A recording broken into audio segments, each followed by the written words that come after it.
नमस्कार बालमित्रांनो, कसे आहात? मजेत ना? बरं मला सांगा, मागच्या तासिकेत तुम्ही हे कोणगी आई ही कविता तालासुरात म्हणली. आवडली ना सर्वांना? ही कविता ऐकून तुमच्याही मनात त्या मुलाला जसे वेगवेगळे प्रश्न पडले, तसे तुम्हालाही प्रश्न पडतात का रे?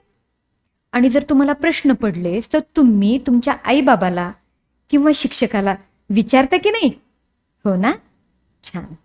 आणि त्यांच्याकडून आपल्याला मिळालेल्या उत्तरामधून नवीन गोष्टीचे ज्ञान होते. होते की नाही? तर मग मुलांनो, आज आपल्याला या छोट्याशा मुलाला पडलेले प्रश्न तो त्याच्या आईकडून किती सुंदर प्रकारे विचारतो आणि त्याच्या आईकडून त्या प्रश्नाची उत्तरे कशा प्रकारे मिळवून घेतो, हे या कवितेत कवी भा. तांबे यांनी कशा स्वरूपात मांडलेली आहे. चला तर मग पाहूया या कवितेचा अर्थ. ऐका, म्हणा, वाचा.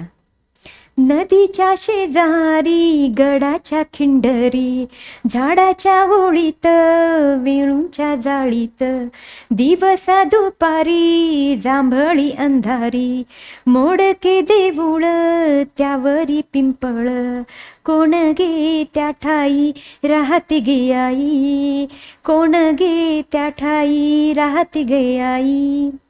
विद्यार्थी बालमित्रांनो, एक लहानगा मुलगा आपल्या आईला विचारत आहे की त्या नदीच्या शेजारी एक गड आहे. गड म्हणजे किल्ला.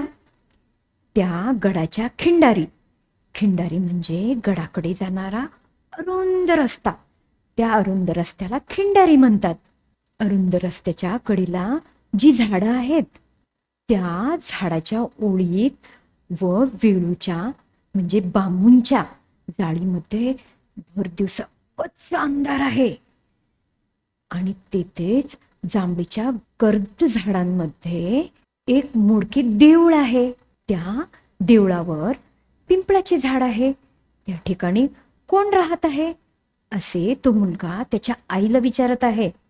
आता पुढील कडव्यामध्ये तो मुलगा आईला अजून काय काय विचारणार आहे ते आपल्याला पाहायचं आहे. चिंचांच्या शेंड्यांना वडाच्या दाढ्यांना, ओढून हालवी कोण गे पालवी, कोण गे जोरानं मोठ्याने मोठ्यानं, शिळ गे वाजवी पाखरा लाजवी, सारखी किती वेळ ऐकू येती शीळ, सारखी किती वेळ ऐकू येती शीळ.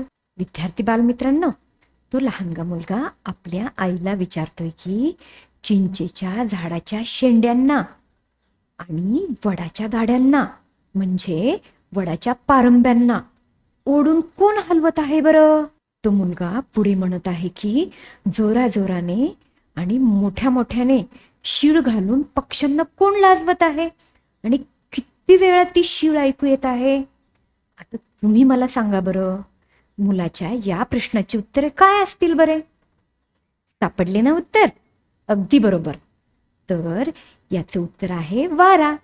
आपल्याला माहीतच आहे, या सगळ्या गोष्टी वारा घडवून आणतो. जसे की झाडांना हलवणे, झाडातून वारा गेल्यानंतर शीळ मारल्यासारखा आवाज येणे. येतं की नाही? छान. पुढच्या कडव्यामध्ये मुलगा आणखीन काय म्हणत आहे ते पाहूयात. वाळली सोनेरी पाणी घेचो फेरी, मंडळ धरोणी नाचती ऐकोणी, किती मी पाहिले इतकेची देखिले, झाडाच्या सावल्या नदीत कापल्या, हाका मी मारिल्या वाकोल्या ऐकिल्या. विद्यार्थी बालमित्रांनो, या कडव्यामध्ये लहान मुलगा म्हणतो की चौफेर सोनेरी रंगाची वाळलेली पाने दिसत आहेत. चौफेर, चौफेर म्हणजे काय तर सर्वत्र आणि हो, ही पाने मंडळ धरून म्हणजे गोलाकार होऊन नाचत आहेत. अशी अनेक पाने मी पाहिली आहेत. इतकेच नव्हे तर नदीमध्ये झाडाच्या सावल्या थरथर कापत आहेत आणि मला वाकोल्या ऐकू आल्या. कारण आपण एखाद्या ठिकाणी डोंगरात मोठ्याने ओरडलो तर आपल्याला आपलाच प्रतिध्वनी ऐकू येतो. तर मग हा प्रतिध्वनी मुलाला ऐकू येतोय. मुलांनो, या लहानग्या मुलाला अजून काय वाटले ते आपण कवितेच्या शेवटच्या ओळीमध्ये पाहूयात. उरात धडधडे धावता मी पडे, पळालो तेथून कोण ये मागून. विद्यार्थी बालमित्रांनो, हा मुलगा आईला म्हणतोय, हे सर्व दृश्य पाहून माझ्या उरात धडधड होत आहे. जेव्हा आपल्याला खूप भीती वाटते तेव्हा आपल्या उरामध्ये धडधड होते.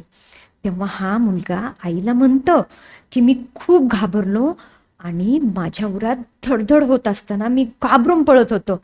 तेव्हा मी पडलो, पुन्हा उठलो आणि पुन्हा पळालो. आणि मी पळत असताना माझ्या मागून कुणीतरी येत होते. याबाबत मुलगा आईला विचारतो की कोण येत असेल बरे. अशा रीतीने आज आपण या कवितेमधून या मुलाला पडलेले जे प्रश्न आहेत ते आपण पाहिले. तुम्हाला देखील असे प्रश्न पडत असतील तर तुम्ही तुमच्या आईबाबाला, शिक्षकाला विचारले पाहिजे. त्यामुळे आपल्याला नवनवीन गोष्टीची माहिती मिळते, नवीन ज्ञान मिळते आणि आपल्या बुद्धीचा विकास होतो. तर मग मुलांनो, आज आपण कवितेचा अर्थ समजून घेतला. मजा आली की नाही ही कविता शिकायला? चला तर मग या कवितेचा स्वाध्याय पुढील तासिकेत घेऊ. तोपर्यंत धन्यवाद.